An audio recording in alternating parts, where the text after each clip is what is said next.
ایک پیج کے اوپر، مطلب ہے کہ آپ نے ایک ایجنڈا بنا دیا کہ ہم نے اس کو فالو کرنا ہے. فیلیئرز ہیں، ناکامیاں ہیں، سستی ہے، وہ اپنی جگہ.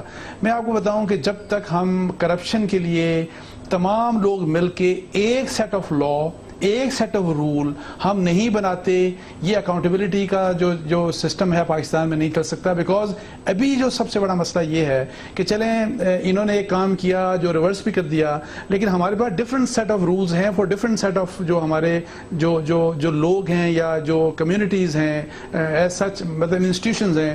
آپ کے لیے سیاستدانوں، سول سرونٹس کے لیے اکاؤنٹیبلٹی کا معیار ڈفرینٹ ہے، آپ کے لیے اکاؤنٹیبلٹی کا معیار ججز کے لیے مختلف ہے، آپ کے لیے اکاؤنٹیبلٹی کا معیار جنرلز کے لیے مختلف ہے.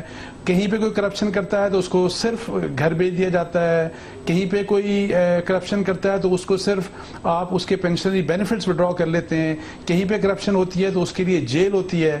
تو میں یہ کہتا ہوں کہ جب تک one set of law, one set of rule ایک ہی طرح سے ہم بلا امتیاز، کیونکہ دیکھیں کرپشن ہر محکمے میں کیا ہم اس کو انصار عباسی صاحب کیا ہم اس کو اس طرح سے ڈیفائن کر سکتے ہیں کہ پاکستان میں اس مملکت خداداد میں جو کمزور شخص ہے جب اس سے غلطی ہوتی ہے، وہ کرپشن کرتا ہے یا اس سے کوئی جرم ہوتا ہے تو اس کو بڑی سخت سزا ملتی ہے، اس کی پوری زندگی تباہ ہو جاتی ہے، وہ جیل میں جا سکتا ہے، اس کی ریپوٹیشن ختم ہو جاتی ہے. لیکن جو طاقتور اشخاص ہیں، یعنی انصاف نہیں ہے، برابری نہیں ہے، جو اسلام کی بنیادی ضرورت ہے وہ یہاں پہ نہیں، یعنی طاقتور اشخاص کی اکاؤنٹیبلٹی نہیں ہو سکتی. دیکھیں میں اسی لیے کہہ رہا ہوں کہ چونکہ جو ہماری ایلیٹ ہے اس ملک کی، کسی بھی انسٹیٹیوشن سے ان کا تعلق ہو، چونکہ ان میں ایک اچھی خاصی تعداد کرپشن میں انوالو ہوتی ہے، لیکن چونکہ آپ نے یہ ہے کہ جی ہم نے اپنے لوگوں کو بچانا ہے اور جو اکاؤنٹیبلٹی کی بات جو بھی کوئی کرتا ہے وہ دوسروں کے لیے کرتا ہے. ڈاکٹر صاحب مجھے یہ بتائیں کہ سپریم جوڈیشل کونسل نے، میں ویسے پوچھ رہا ہوں، ظاہر ہے جوڈیشری میں بھی کرپشن ہے، ہوگی، کم ہو زیادہ ہو وٹ ایور، اس کے اوپر ہم ڈسکشن نہیں کرتے، لیکن مجھے بتائیں کہ سپریم جوڈیشل کونسل نے پچھلے 20-30 سال میں کتنے ججز کو کرپشن کی بنیاد کے اوپر نکالا، اور اگر فرض کریں کوئی پکڑا جاتا ہے تو اس کی سزا کیا ہے کہ صرف وہ گھر جاتا ہے. جنرلز کو مجھے بتائیں کیا ہوا.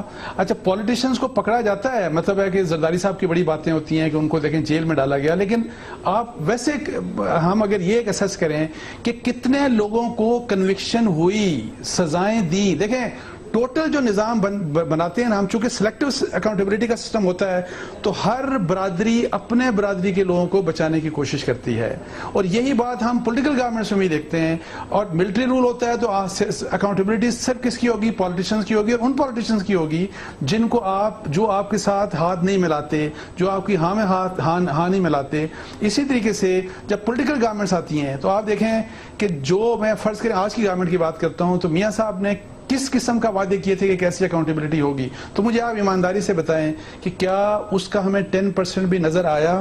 کیا اس سسٹم کو بنانے کے لیے جو سسٹم اس ملک میں کرپشن اور اکراس دا بورڈ اکاؤنٹیبلٹی ہونی چاہیے؟ دیکھا نا آپ جب اپنے لوگوں کو پروٹیکٹ کرنے کی بات کرتے ہیں تو ڈاکٹر عاصم کے کیس کی مناسبت سے آپ نے دیکھا کہ جو سندھ حکومت کے درمیان میں اور وفاقی حکومت اور رینجرز کے درمیان میں جو سارا جھگڑا ہے وہ ہوا ہی اس وقت جب رینجرز نے ٹیرر فائنینسنگ کا جو ہے اس کی بنیاد پہ لوگوں کو گرفتار کرنا شروع کیا یا چھاپے مارنے شروع کیے. تو آپ نے دیکھا کہ کتنا بڑا ایک سیاسی مسئلہ جو ہے وہ کھڑا ہو گیا ہے. اور اسی طرح سے یہ کہا جاتا ہے کہ اگر سدرن پنجاب کے اندر آپریشن ہوگا یا اور پی ایم ایل این کے حکمران جماعت کے کوئی منسٹر یا کی اشخاص کے اوپر اگر رینجرز نے ہاتھ ڈال دیا یا فوج نے ہاتھ ڈال دیا تو ظاہر ایک بہت بڑا کرائسس کھڑا ہو جائے گا. اس لیے پنجاب میں آپریشن ہی نہیں ہوگا. تو اس کا پھر حل کیا ہے انصار صاحب؟ یہ تو ایک پاور پالیٹکس ہے، اس کا تو کوئی حل ہی نہیں ہے. دیکھیں حل بس میں یہی کہتا ہوں کہ ہمیں صرف اگر پاکستان کے بارے میں سوچ کے ہم جس طرح میں نے شروع میں کہا کہ ٹیررزم کے اوپر ہم نے سب لوگوں کا ایک فیصلہ ہے، اسی لحاظ سے اگر ہم کرپشن کے اوپر ایک فیصلہ کرتے ہیں اور ون سیٹ آف لا، اور پھر اس میں یہ کام نہیں ہونا چاہیے. اور دیکھیں اب یہ جو فرض کریں کہ وہاں پہ اکاؤنٹیبلٹی ہو رہی ہے سندھ میں، تو کویشچن وہاں پہ ریز یہ ہوتا ہے کہ پنجاب میں کیوں نہیں ہوتی. پھر فرض کریں آپ جب پکڑتے ہیں زرداری صاحب کو یا جب آپ پکڑتے ہیں ان کے کسی پولیٹیشین کو، تو پھر وہ یہ کہتے ہیں کہ آج جن جنرلز نے کرپشن کی ان کو کیوں نہیں پکڑا جاتا. وہ کہتے ہیں کہ جی سزائیں اگر وہاں پہ لینڈز آپ نے اپنے فیورٹس کو دیں سندھ میں، تو پھر وہ کہتے ہیں کہ جنرل مشرف صاحب نے بھی جو شہیدوں کی زمینیں تھیں، فوج کی زمینیں تھیں، وہ بھی بہت سے فیورٹس کو دیں، ان کو کیوں نہیں پوچھا جاتا. تو میں آپ کو بتاؤں اس لحاظ سے ہمیں اس اپنی اپنی کمیونٹی سے بیونڈ پاکستان کے انٹرسٹ میں سوچ کے کہ بے شک کوئی صحافی ہو، جرنیل ہو، جج ہو، پولیٹیشین ہو، جو بھی کرپشن کرے گا اس کے خلاف یہ اس قسم کی کارروائی ہوگی اور اس میں کوئی تمیز نہیں رکھی جائے گی، کوئی امتیاز نہیں ہوگا جب تک ڈاکٹر صاحب میں آپ بتاؤں اس بات کے اوپر کنسنسس نہیں ہوتا. اور اس میں میں اپنے میڈیا کی بات بھی کرتا ہوں، ہمارے جب کوئی بندہ پکڑا جاتا ہے تو ہم کہتے ہیں یہ تو فریڈم آف پریس کا مسئلہ ہو گیا جی. تو اس لیے اپنے اپنے لوگوں کو بچانے کے سے بیونڈ جانا پڑے گا، and it is in the interest of Pakistan کہ ہم اس قسم کا ایک میکنزم کاؤنٹر یہ جو کاؤنٹر کرپشن یا کرپشن کے اگینسٹ جو ہم میکنزم لے کے آئیں وہ ایسا ہو جو ہر ایک کو ایک ہی نظر سے دیکھے. اچھا انصار صاحب دیکھیں، ایک اور میں معمہ آپ کے سامنے رکھتا ہوں، بہت ہی مشکل صورتحال ہے کہ عمران خان صاحب نے جنرل حامد خان کو یہ کہا کہ ترقیاتی منصوبے رک گئے ہیں اور سول سرونٹ ان پہ کام کرنے سے ڈرتے ہیں، بیکاز جو سول سرونٹ ہیں وہ سمجھتے ہیں کہ کچھ بھی غلطی ہوگی تو ان کو پکڑ لیا جائے گا. اب ہم پاکستان کے طول و عرض میں دیکھتے ہیں کہ جو بھی ترقیاتی منصوبہ ہے اس میں ہم سنتے ہیں کہ سندھ میں بہت ہی زیادہ اس میں کک بیک کمیشن ہے، 40-50% ہے، پنجاب میں بھی شاید 20-25% ہے، خیبر پختونخوا میں وہ کہہ رہے تھے وہاں بھی بہت ہے، 50% ہے. تو جو سیاستدان ان ترقیاتی منصوبوں کو، خواہ وہ ٹرین کا پروجیکٹ ہو، سڑک کا ہو، میٹرو کا ہو، موٹر وے کا ہو یا کسی بلڈنگ کا ہو، جو سیاستدان اس کو کنسیو کرتے ہیں اور جو سول سرونٹ جنہوں نے اس کو مانیٹر کرنا ہے، ڈیلیجنس کرنی ہے، جنہوں نے پیسے کے چیک کاٹنے ہیں، اور جو کانٹریکٹر ہے جس نے کام کرنا ہے، بلنگ کرنی ہے، ان کے درمیان میں ایک کنسنسس یا اتحاد یا ایک نیکسس، ایک گٹھ جوڑ ہمیں نظر آتا ہے. اور اس گٹھ جوڑ کو اگر کوئی چیلنج کرے گا تو وہ ہو سکتا ہے اس کے خلاف ہو جائیں، اسی کو سزا دے دیں. تو یہ جو نیکسس اور گٹھ جوڑ ہے، یعنی ایسا لگتا ہے کہ پاکستان میں اگر ترقیاتی منصوبے ہوں گے تو اس کے ساتھ کرپشن ہوگی اور ہمیں اس سے تسلیم کر لینا چاہیے. کیا آپ اس کو تسلیم کرنے کے لیے تیار ہیں؟ دیکھیں ڈاکٹر صاحب، یہ جو نیکسس کی بات آپ کر رہے ہیں بالکل میں فلی ایگری کرتا ہوں کہ ایک نیکسس ہے، اور اس کی بیسک وجہ میں آپ کو بتا دوں کیا ہے. چونکہ میں یہ اس کے اوپر میں نے کام بھی کیا اور آپ خود بھی سول سرونٹ رہے. دیکھیں جب تک ہم اپنی سول بیوروکریسی کو ڈی پولیٹیسائز نہیں کرتے اور ان کو یہ پروٹیکشن نہیں دیتے کہ وہ اپنا جو ان کے مائنڈ میں ہے، جو ان کے دل اور دماغ میں ہے، اس کو بول سکیں، اس کو فائل کے اوپر لکھ سکیں ارسپیکٹو کہ کیا ڈائریکشن ہے پرائم منسٹر کی یا منسٹر کی، جب تک ہم ان کو یہ ایک پروٹیکشن، یہ ایک آزادی نہیں دیں گے تو یہ جو نیکسس ہے یہ کبھی نہیں ٹوٹ سکتا. اس کے بارے میں مجھے کسی قسم کا کوئی شبہ نہیں. اس لیے کہ آپ دیکھیں کہ یہاں سیکٹریز ہوں، اور یہاں پہ بلکہ کہا یہ جاتا ہے کہ اگر سب سے کوئی بہتر فیڈرل سیکٹری سب سے اوپر ہوتا ہے اور سب سے نیچے جو لوسٹ ٹیئر ہے وہاں پہ سیکشن افسر ہوتا ہے، تو کہتے یہ ہیں کہ جو کھل کے لکھنے کی ضرورت رکھتا ہے وہ سیکشن افسر ہوتا ہے، وہ سیکٹری نہیں ہوتا. بیکاز اگر سیکٹری لکھے گا تو اس کو اسی دن دوسرے دن چینج کر دیا جائے گا، اور یہی ہوتا ہے پاکستان میں. تو میں یہ کہتا ہوں کہ تاکہ سیکٹری ہو، ایڈیشنل سیکٹری ہو، جوائنٹ سیکٹری ہو، ڈپٹی کمشنر ہو، وٹ ایور، ان کو اگر کوئی ڈائریکشن ملتی ہے، اگر وہ لافل ہے، پالیسی کے مطابق ہے، if it is in the interest of the Pakistan and the people of Pakistan, تاکہ وہ یہ بات ریفلیکٹ کر سکیں. ان کو یہ بات ریفلیکٹ کرنے کی اجازت نہیں ہے. اور اس لیے جب تک آپ اپنے سول بیوروکریسی کے اسٹرکچر کو ڈی پولیٹیسائز نہیں کریں گے تو یہ اس قسم کے نیکسس، اور اس نیکسس کا فائدہ کرپشن میں پھر سول بیوروکریسی بھی کھاتی ہے. یہ جو رولرز ہوں، بے شک وہ ملٹری کے ہوں، بے شک وہ پولیٹیشین ہوں، وہ بھی کھاتے ہیں. تو اس نیکسس کو توڑنے کے لیے ضروری یہ ہے کہ ہم سول بیوروکریسی کے انسٹیٹیوشن کو مضبوط کریں، اس کو ڈی پولیٹیسائز کریں. انصار عباسی صاحب بہت شکریہ. اسی چیز کے اوپر جو بہت ہی مناسب، بہت ہی انٹیلیجنٹ بات کی ہے انصار نے کہ جب تک پاکستان کے اندر ہم اقدامات نہیں اٹھائیں گے، سول بیوروکریسی خواہ وہ صوبائی لیول پہ ہو یا فیڈرل لیول پہ ہو، جب تک اس کو ڈی پولیٹیسائز نہیں کریں گے، اسے آزاد، اس کو اٹانومس اور انڈیپینڈنٹ نہیں بنائیں گے، جب تک جو سول سرونٹ ہے، خواہ وہ تحصیلدار ہو، ڈپٹی کمشنر ہو، فیڈرل سیکرٹری ہو، آئی جی پی ہو، ڈی پی ہو، ایس پی ہو، جب تک اس کے ٹینیور کی ہم اس کو سیکیورٹی نہیں دیں گے ٹینیور کی کہ یہ 3 سال کے لیے لگا ہے، اس کو کوئی نہیں ہٹا سکتا جب تک کہ عدالت کا یا کوئی کانسٹیٹیوشنل غلطی وہ نہ کرے، جب تک یہ آپ اس کو سیکیورٹی نہیں دیں گے، ان کی تنخواہوں میں اضافہ نہیں کریں گے، ان کو پلاٹ اور زمین دینے کا فوج کی طرح جس طرح ڈی ایچ اے میں دیے جاتے ہیں، پراپر طریقے سے ایک پلان نہیں بنائیں گے کہ 20 برس کے بعد 25 برس کے بعد ان کو پلاٹس مل سکتے ہیں، جب تک آپ سول سروسز آف پاکستان کو ریفارم نہیں کریں گے، انہیں ان کی سیلف رسپیکٹ نہیں دیں گے، جب تک آپ ان کو اٹانومس آزاد نہیں بنائیں گے، جب تک ڈی پولیٹیسائز نہیں کریں گے، جب تک ان کی ریکروٹمنٹ، ان کی